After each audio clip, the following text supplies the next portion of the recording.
All right, welcome to the Minneapolis Convention Center. My name is Savannah Fargen. I am part of our sales team here.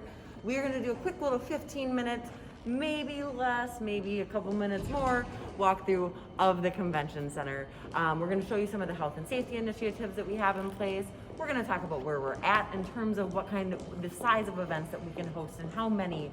We're going to talk to Kelber Catering, our long-term partner that we have here in the building, and just give you a glimpse of what the convention center looks like in our current or post-COVID world, whatever you want to call it.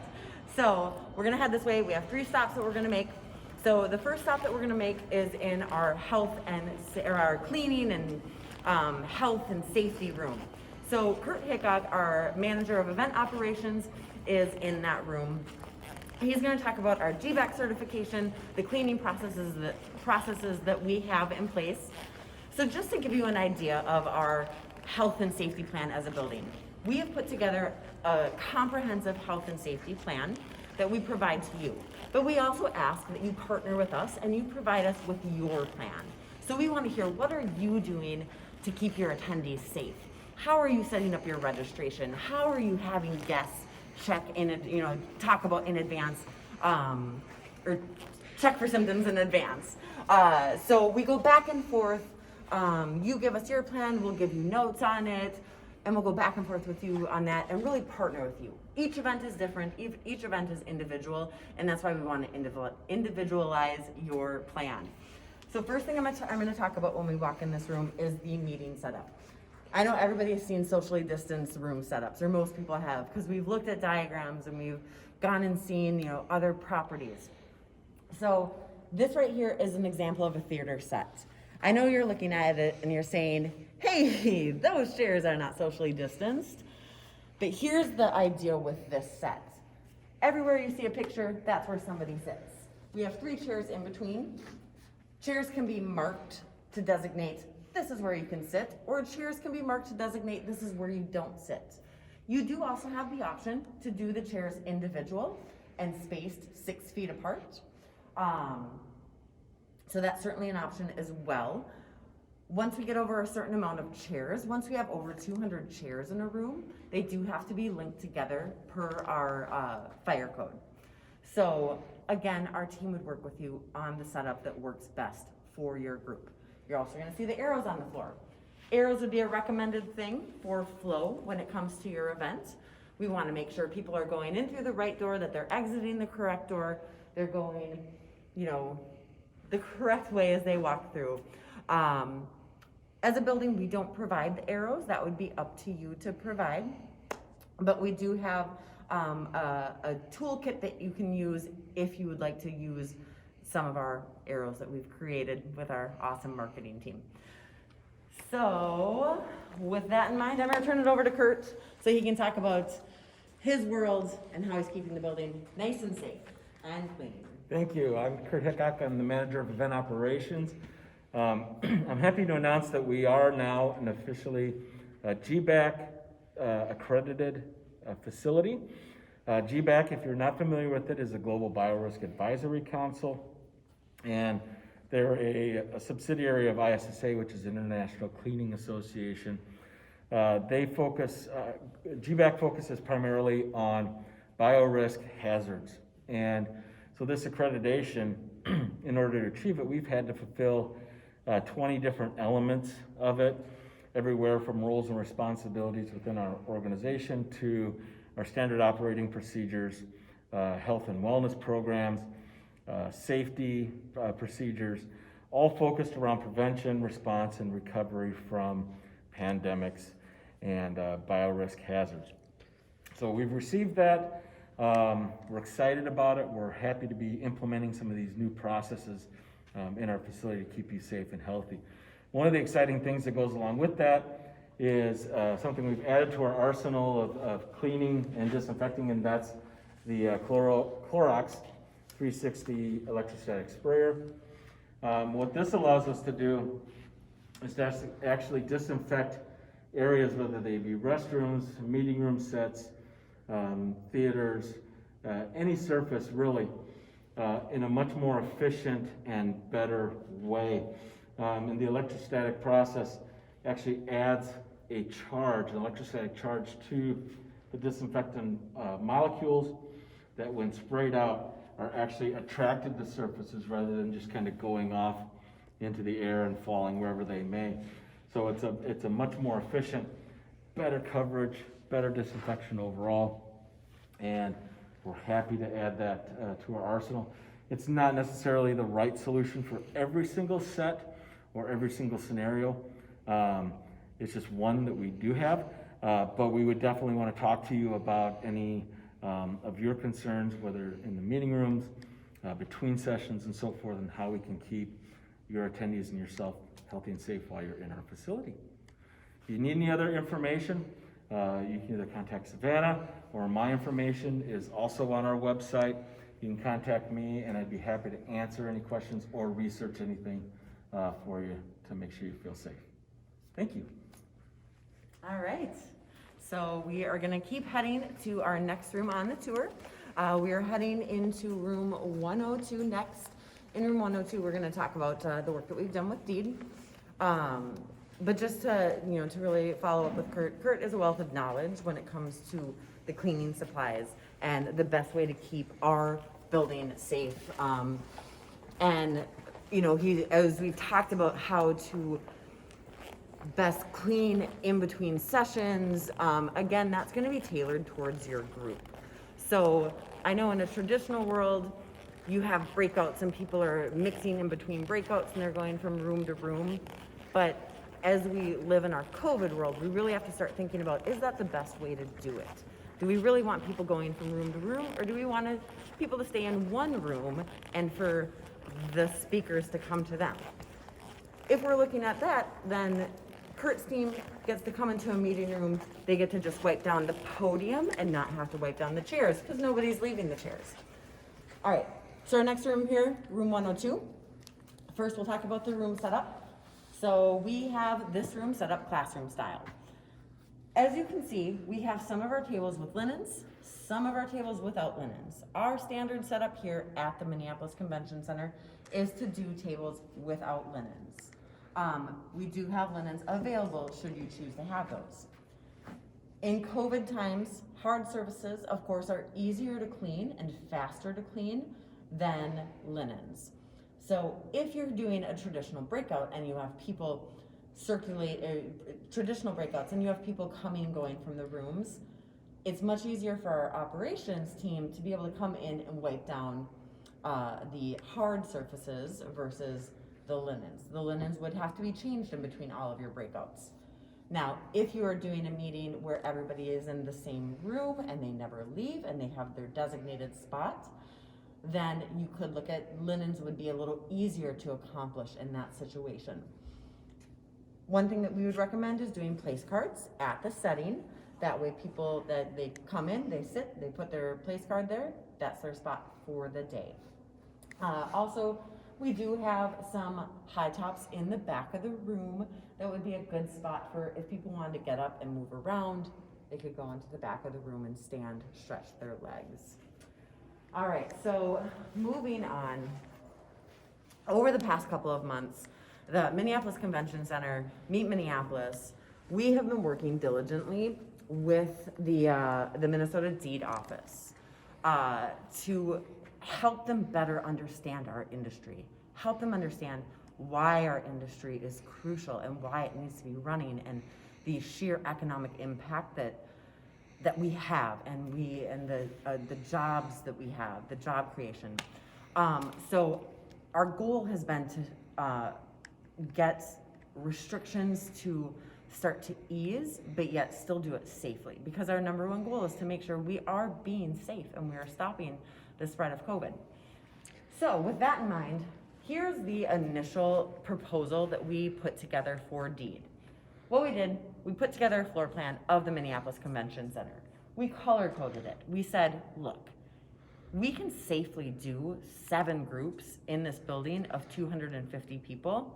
So, as you know, right now the current maximum amount of people at an event is 25% of capacity up to 250 people. So just to go back on that a little bit and explain where the 250 came from. So, this is our floor plan we put together for Deed. color coded it. We said you can hold 250 people here, 250 people there. With each section, or pod as we call it, they would have their own separate entrance. They would also have their own separate bathrooms, and they would have their own dedicated event staff that works in that section. Keeps people safe, makes it easier for contact tracing should that need to happen. Next slide would just be, that is our second floor. So just again, showing a little bit more of the blocks that we have, the color coding, how we presented this to deed. So this is going to be an image of what we would, how the lobby would be set up. As you can see right over here, we do have the bike rack set up. So this would show the general flow in the space. Keeps the people in their own, it keeps attendees in their own separate areas. More color coding there. Again, an example showing the theater style seating and the spacing in the room. And that would be our auditorium and the spacing in the auditorium. And we would work with you and let you know what chairs are okay to sit in. And there's my shadow right there on the screen. All right. And then the exhibit hall, which lots of chairs in there. Currently 250 people can be in there. But all right, moving on to signage. Digital signage. We've kind of have joked around that the perfect time to have digital signage right now is during a pandemic when we have to remind people of a lot of things. So having that digital signage there to constantly have the cover your cough, wear a mask, keep your 6 foot distance on the screens is so important right now. We have our standard images that are on the screens. Those can always be tweaked to if you want it to have your branding in it, it can always be tweaked for that. Additionally, we have signage in the bathroom. So we have the stanchions that are set up outside the bathrooms. And then we have the reminder to wash your hands. So much of what's in our bathrooms is touchless. The censored flushes on the toilets, sensors on the faucets, on the hand towels. So wouldn't really have to touch anything in the bathroom. Keep that nice and safe and clean. All right. And then, of course, all the signage that we have at the front door, just reminding people regarding health and safety as they walk in the front of the building. So, I would ask if there's any questions, but it's just me and you. So we'll just keep going.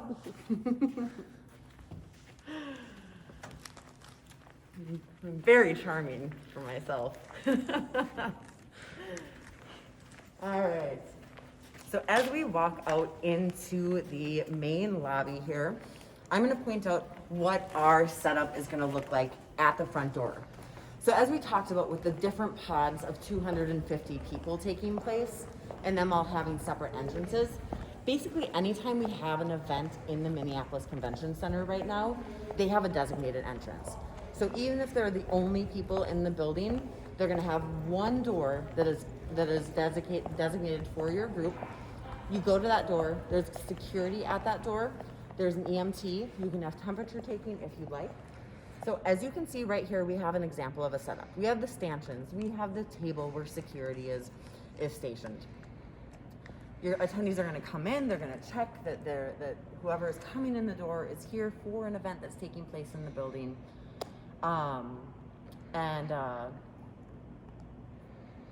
Lost my train of thought there for a second. So it's really just to make sure that we only have event attendees in the building. Currently, our Skyway system, or we're part of the Skyway system here in Minneapolis. So you usually have people coming down this hallway and down this hallway. That's not currently open. Again, it's that added measure of safety and security to make sure that we don't have people that are not here for an event coming through the building. Could that change down the road, and could we make arrangements for the Skyway to be open? Absolutely. If you have an event that your guests are staying at Hyatt or your guests are staying at Hilton, and you're like, I don't want them to have to walk outside, then we say that's the door that we'll have open for your guests.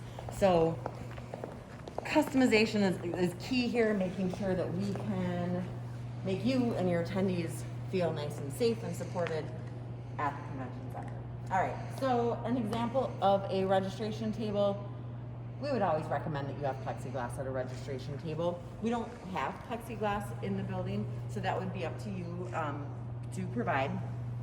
But it's the added level of security for the people at your registration table, for the attendees. And then we just have an example setting up with the place cards that people could use to mark their spot at their table if you were having people take a spot and stay in there for the entire day. We do have markers on the floor that you would provide to show spacing as people wait to register. All right, so now we're gonna go ahead and head into room 101. 101 is where we have our long-term partners, Kelber Catering, set up. Kelber has some great ideas and plans in place for how to safely do event for food and beverage service. So Lisa Anderson is here. Take Hi, it away, guys. Lisa. Hi, welcome to Kelber and MCC, and here's an introduction to a little bit of our services going forward to keep everyone safe and healthy. So this is Sue Andrzejewski, Director of Catering. Hi there. She's gonna help me through the video as a demonstrator. So as guests come in the room, we've got a service called tray show service. This is just one option in order to help guests be able to grab their plate, have contactless service, and be able to go right to their table and sit down. So as a tray show service, the guests would walk into the room, they'd come up, if the plate is hot, they would take a couple napkins, grab the plate. If it's cold, we wouldn't have the napkin dispenser out. They take their plate and they're gonna proceed to the table. And then they would sit down, and at this point, if there was a salad to go with this meal, that would be preset and wrapped on the table, either in a compostable container with a lid or in a China service bowl with saran over the top. And then they could take their lid off, and then they would have, this is considered our diet plate. They can take the lid off and enjoy their meal with either the dessert preset, the salad, or just the meal if it's a medley or something like that. With the service going forward until we go back to doing some of our typical standards, we're gonna be doing bottled water at each setting instead of water crafts like you used to see. It's included in the price. We have coffee is gonna be self-help. We do have a table tent asking people to please use a napkin to dispense the coffee, and we have the portion control containers next to it for the coffee for cream and sugar. So this is just one service. If you were to have a cold meal luncheon and you wanted it quick and easy, this is a great way to have the meals on the table with the lids on. In the past, to show a little difference, we used to take the lids off for the preset meals. What we're gonna be doing is leaving the lids on, and as the guests come in, they'll remove the lids. It's just one more step of keeping everybody healthy and safe. Okay, so we're gonna move on to our small plate station. And this is kind of, this can be used for many different types of setups, but for a small plate station, we've got our plexi. We're gonna have a server behind. They would be dishing up the plates. We're showing compostable here, compostable plates. We can also do China service. When we're doing the compostable plates, this is a unique looking cup. Or plate, I'm sorry, with our fork. It just sits right in here. And we would have our staff build these with gloves on, of course. We have cute little dishes with our little spoon on it. And this is, we call this, it's considered, it's called a palm plate. And again, all compostable. And then if we were to do China service, we can absolutely still do that. This is what our China service small plate looks like. And then we would have the utensils, they're pre-wrapped, still, this is compostable. We'd still be doing them disposable to keep everybody safe and healthy. And then we're moving on to the beverage station. And this is what a standard beverage set would look like with soda and water or juice and water, whatever we are doing for the beverage set. If they would want ice, we would have them go to a different station to get a container of ice from either an ice station or our coffee station, which we'll be moving on to next and I can show you.